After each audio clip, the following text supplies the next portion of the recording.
اگر کوئی بندہ کوئی کام کر رہا ہے اور اس کو پتہ ہی نہیں کہ اس کام کا مقصد کیا ہے تو ہم اس کو کہتے ہیں وہ مدہوش ہے، وہ انکانشیس ہے.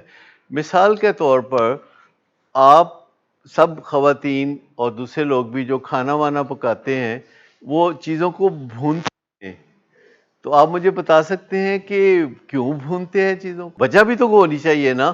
آپ بغیر وجہ کے اسے بھونتے ہیں تو وہ بھی ٹھیک ہے، لیکن وجہ اگر پتہ ہو تو بہتر نہیں؟ بیکٹیریا کل کرنے کے لیے، کیونکہ جو بیکٹیریا ہوتے ہیں پیتھولوجیکل بیکٹیریا، انہی کی وجہ سے بدبو ہوتی ہے کھانے میں اور سمیل آؤٹ کرنا ہوتا ہے. بیکٹیریا کل کر کے ہم اس کی سمیل ختم کرتے ہیں. اور ویسے خواتین روٹین میں بھونتی ہیں، اور آپ کو پتہ ہے کہ جب کوئی چیز کو بھونتے ہیں تو ہنڈیا میں پانی زیادہ نہیں ہونا چاہیے، کیونکہ اگر آپ پانی پہلے ڈال دیں گے تو وہ آپ بھون نہیں سکتے. آپ تو کیوں نہیں بھون سکتے؟ کیوں نہیں بھونا جائے گا؟ وہ پانی کا ٹیمپریچر 100 ڈگری سے اوپر نہیں جا سکتا، تو 100 ڈگری پہ جراثیم نہیں مرتے. لیکن جو ہنڈیا کا بیس ہوتا ہے لوہا، اس کا ٹیمپریچر 250-300 تک چلا جاتا ہے، اور جب آپ گوشت کو کروٹیں بدلواتے ہیں یا کسی چیز کو بھی بھونتے ہوئے کروٹیں بدلواتے ہیں تو وہ جو ہنڈیا کا بیس ہے اس کے 250 ڈگری سینٹی گریڈ پہ جراثیم مر جاتے ہیں. پلس اس میں آئل ہوتا ہے جو 100 کی بجائے 150 ڈگری سینٹی گریڈ پہ آئل چلا جاتا ہے. پانی 100 ڈگری کے بعد اوپر نہیں جا سکتا، وہ بھاپ بن جاتی ہے. تو آپ کو سمجھ لگی کہ مدوشی میں کوئی چیز کرنے کا کیا مطلب ہے اور ہوش میں کوئی چیز کرنے کا کیا مطلب ہے. So you should know. تو مجھے بتائیں فرائی کیوں کرتے ہیں چیزوں کو؟ اگر کوئی کسی چیز کو فرائی کرے تو ایکچولی ہوتا کیا ہے؟ یہ موئسچر نکل جاتی ہے. موئسچر نکل جاتی ہے جب ہم فرائی کرتے ہیں تو جو سیلز ہوتے ہیں ان کے اندر کا پانی باہر نکل جاتا ہے، کیونکہ جب ٹیمپریچر زیادہ لگتا ہے تو پانی بھاپ بن کے نکلتا ہے. تو اگر آپ تندور میں روٹی ڈالیں تو وہ بلبلے سے جو بن جاتے ہیں، وہ موئسچر نکلنے کی کوشش کر رہا ہوتا ہے تو اس سے پھر وہ بلبلے سے بن جاتے ہیں. تو آپ یہ سمجھ گئے کہ اس میں جو پانی ہے وہ سیل کے اندر سے باہر نکالا جاتا ہے جس سے وہ کرسپی ہو جاتا ہے. تو یہ ایک پروسیس ہے. کوکنگ کے 6 پروسیسز ہیں جن میں سے پہلا اور دوسرا بھی آپ کو بتایا. یہ ایک پروسیس ہے بھوننا اور فرائی کرنا. اچھا آپ بتا دیں بوائل کیوں کرتے ہیں؟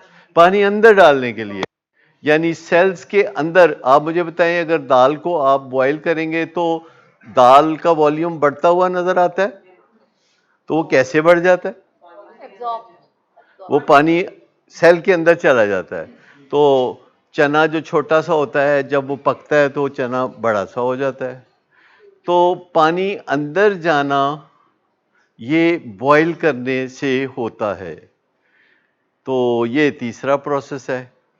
اب چوتھا پروسیس ایک یہ ہے کہ گرل کیوں کرتے ہیں چیزوں کو؟ گرل کیوں کرتے ہیں؟ لیکن نا یہ سب کچھ ہم گھروں میں کرتے رہتے ہیں کہ یہ گرل ہو رہا ہے، یہ فلانا ہو رہا ہے، یہ بوائل ہو رہا ہے، پر ہم مدوشی میں کرتے ہیں، ہمیں پتہ نہیں اس کا ہوتا کیا. گرل کیوں کرتے ہیں جی؟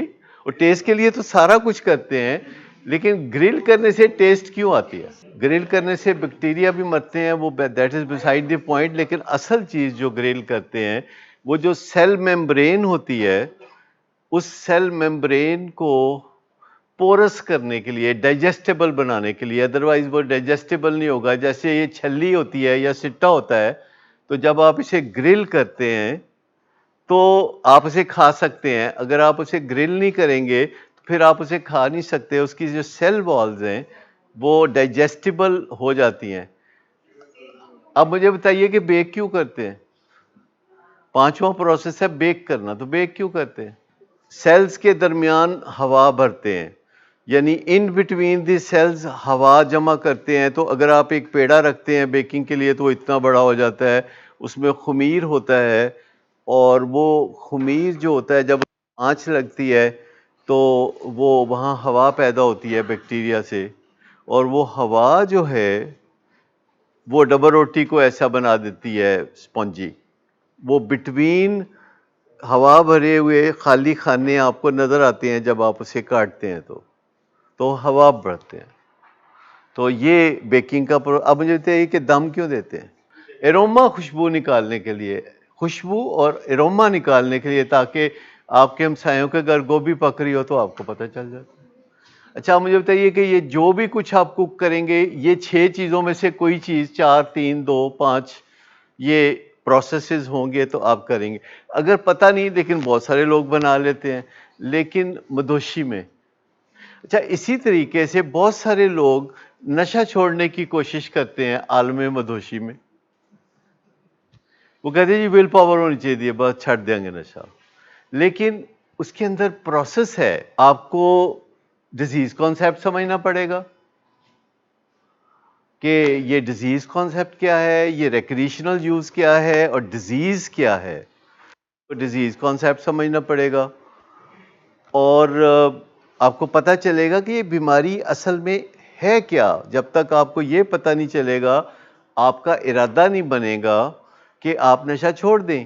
کیونکہ جب آپ کو پتہ چل جاتا ہے کہ یہ ڈیزیز کانسیپٹ ہے، اور یہ ان مینیجبلٹی آف لائف ہے، اور یہ میری بربادی ہے، یہ انٹرونشن ڈیٹا ہے، تو آپ کا اس سے ارادہ بنتا ہے. یہ بنیادی چیز کہ ڈیزیز کانسیپٹ کیا ہے اور اس کے نتائج کیا ہیں، کانسیکوینسز کیا ہیں. تو جب آپ کانسیکوینسز لاتے ہیں بیچ میں تو وہ موٹیویٹ ہو جاتا ہے، کہتا ہے میں نشہ چھوڑنے کے لیے تیار ہوں. لیکن پھر جب انٹرونشن ڈیٹا ہوتا ہے یا 4 سٹیپ انوینٹری لکھی جاتی ہے تو اس کو کہتے ہیں گرل کرتے ہیں، گرل. ٹھیک ہے، وہ گرل کرنا ہوتا ہے جو کہ اس میں آپ لگتا ہے کہ ہے کی ہو رہا ہے ساڑھے نال. تو یہ بھی چیز ہے. لیکن سٹیپ 4 جو کہ انوینٹری کا سٹیپ ہے، جب آپ گرل ہو جاتے ہیں تو سٹیپ 5 میں آپ کو دم دیا جاتا ہے کہ اب سوچو، اپنے ذہن میں سوچو، اپنے خدا کو سوچ کے سوچو، اور کسی بھلے مانس کے ساتھ بیٹھ کے سوچو کہ اے ہویا کی میرے نال. تو وہ دم دیتے ہیں اس میں. لیکن اس کے بعد وہ حساب کتاب لگتا ہے کہ میں نے کس کو تکلیف دی، کس کو نقصان پہنچایا، ان لوگوں کی لسٹ بنائی اور ان سے جا کے بات کی. تو بات باہر نکالی تو یہ وہ پانی باہر نکال رہا ہے. اس کو کہتے ہیں فرائی کر رہا ہے، فرائی کر رہا ہے اس کو جا کے. تو وہ کہہ رہا ہے جی سوری، مجھے معاف کر دیں، میں نے غلطی کی، آپ کو میں نے تنگ کیا. لیکن جو دم دیتے ہیں وہ سٹیپ 11 پہ ہے، making a conscious contact with God, اور اس سے پوچھنا کہ یا اللہ اس معاملے میں کیا کروں. میرا فون ہی بند کر دیتے ہیں، نے سٹینڈ لے لیتے نے، اے مینوں کلیاں کدھر جان نہیں دیندے، ہن میں کی کراں. تو یہ اندر ہی اندر جو ایک اروما باہر نکلتا ہے کہ اللہ کی رائے اس کے پاس آنے لگتی ہے. تو سٹیپ 12 جو ہے وہ اروما باہر آنے کی نشانی ہے، جسے ہم اسپرچول اویکننگ کہتے ہیں، یعنی روحانی بیداری. جب آپ کے اندر جو چلبلا پن ہے، ہر چیز کے پیچھے پڑنا، مجھے یہ چاہیے، اس کے بغیر میں نہیں رہتا، یہ چیز مجھے لازمی چاہیے، تو آپ میں فلیکسیبلٹی آ جاتی ہے. آپ کہتے ہیں دال ہے تو بھی ٹھیک ہے، گوشت ہے تو بھی ٹھیک ہے، بس میں بھی چلا جاؤں گا، گاڑی میں بھی چلا جاؤں گا، اے سی ہو جائے تب بھی ٹھیک ہے، نہیں تو پنکھا لگا کے بھی ٹھیک ہے، نہیں تو درخت کی چھاؤں میں بھی ٹھیک ہے. وہ جو کریونگز ہیں وہ ختم ہو جاتی ہیں. اس کو اسپرچول اویکننگ کہتے ہیں.